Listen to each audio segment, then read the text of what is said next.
Throughout my life, I have benefited greatly from power and privilege, power that allowed me to control others, and from that power came a privilege that made my life easier. My name is Heather Mann, and I have 3 privileges in my life that have molded me and influenced my life in many ways.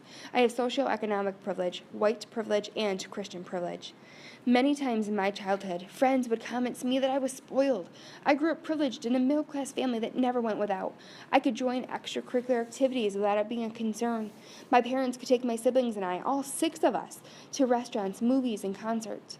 This aided greatly in the development of my literacy because I was expected to read menus, go to the movie theaters where I could listen to language, and attend concerts where I could dialogue with friends and listen to beautiful music.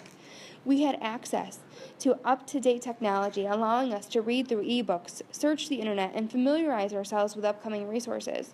This is a privilege that I need to work against. All my students will not have this same privilege, and it's important that I'm aware of that. I need to make sure that I am bringing resources into my classroom, different texts that they may not have access to.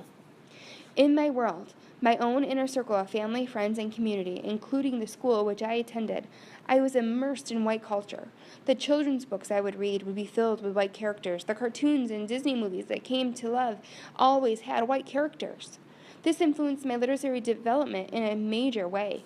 I was not culturally diverse. When I thought about books and when I began to read novels and non-picture books, I always imagined my characters as white. This is a privilege that I have, and I must work against it. I want to foster an environment in my home and my classroom that is culturally diverse. I want my children and my students to be aware of all of our differences and embrace how we are each uniquely made. I need to be intentional in how I establish a classroom library, bringing in texts that feature all cultures and embraces differences. It is important that I help my future students use their literacy to develop a culture of acceptance, embracing all differences.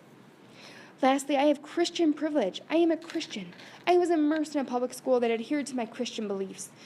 They would not have school in session on my Christian holidays, and they would allow me to celebrate my holidays.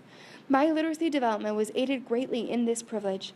I was able to read books that highlighted my beliefs and told me that I was accepted without being judged or questioned. I must work against this privilege by developing a culturally diverse classroom where different beliefs are celebrated and accepted. I will make sure to have children's books highlighting different cultural beliefs, exposing all students to different cultures. These, my privileges, will influence my teaching. They will allow me to build a classroom environment that embraces diversity. They will allow me to encourage students to use multiple resources to build their literacy development. I will build a community of students that are aware of our differences, fostering a classroom discourse of love and acceptance. Most importantly, I will embrace the differences in my classroom and allow God to use me in a way that His light can shine through to my students.